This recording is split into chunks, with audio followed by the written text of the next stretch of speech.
What's up mga tamago? Arinola tayo sa inyo lahat at naandito nga tayo sa Earn Alliance. Pumunta tayo dito hindi para makipag-away, kundi para mamburaot. At ngayon nga mga tamago, nakahingi tayo sa kanila ng private access dito sa Last Remains. Sa mga hindi nakakaalam, ang Earn Alliance po ay napakalaking platform, gaming platform para sa Web3. At ngayon nga, ito sila ay may ilalabas na sariling laro mga tamago ha. Sarili nilang laro ito. Ang pinaka-gameplay nito mga tamago ay involve ang mga zombie. Nakaset ito sa post-apocalyptic scene na kung saan kailangan mong makasurvive mga tamago. Syempre dito hindi puro labanan lang, kailangan mo rin na maging maingat at saka talagang stealthy. Ibig sabihin hindi ka dapat magingay. Ito ay battle royale na kung saan gagalaw ka sa isang open map at unahan kayo ng inyong mga kalaban na kupunan na makarating sa extraction point. Maraming bagay ang nalulot dito mga tamago at kapag sineswerte ka, pwedeng NFT ang makuha mo. Ang mga NFT na to ay naiibenta sa marketplace na ilalabas nila mga tamago. Kaya naman kinakailangan mong makasurvive dito at makatakas dito sa malagim na mundo ng Last Remains. Ngayon nga Friday mga tamago ay magkakaroon kami ng game night together with Barangay Tamago Boys and Girls para laruin ang Last Remains with their developers dito sa Earn Alliance. 8 PM Pinas time, huwag kayong mawawala dyan. At siya nga pala mga tamago, meron kasing nagaganap na mga pa-airdrop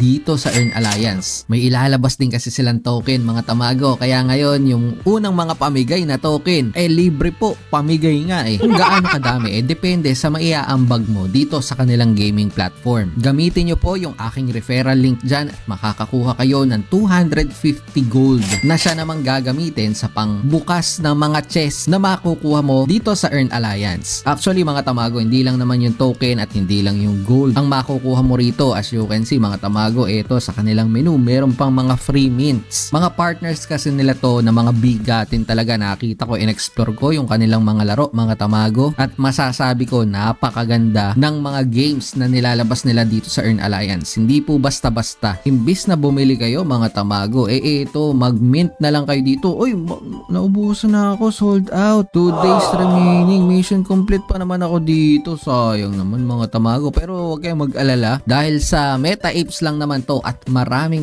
pa pong mga pinamimigay dito. Ito nga, meron Star Symphony Badge, magandang game din, parang O2 Jam. Libre po makukuha yung mga NFT, kaya kung gusto nyo ng mga libreng NFT na andito, gagawin nyo lang yung mga quest nila, parang Zilli quest lang, napakadali mga tamago. Yung mga binibili natin, mga magkakano, $250 mga tamago, libre lang dito o gawin lang talaga yung quest. Syempre may mga partnership silang nagaganap dyan in between dun sa mga project owners. At eto nga yung airdrop mga tamago, magkakaroon kasi sila ng token. Ito, claim on February 14, 2024. Unbox your airdrops and claim your token rewards. So imagine kapag nakuha mo ng libre yung Ally token mga tamago, napakalaking bagay po niyan. Lalo na nga ngayon may dinevelop silang sariling laro, siguradong yung Ally token ang gagamitin dun. Ito mga tamago isang magandang platform to. Binibigay ko sa inyo yung information kasi libre. Marami ngayon nagre-release ng mga project na mga ganito, halos pamigay na dahil nga sa market natin hindi pa naman talaga bull run at kinakailangan nila ng mga user acquisition. Kasi baka sabihin nyo, bakit binibigay lang nila ng libre kung talagang may value yan?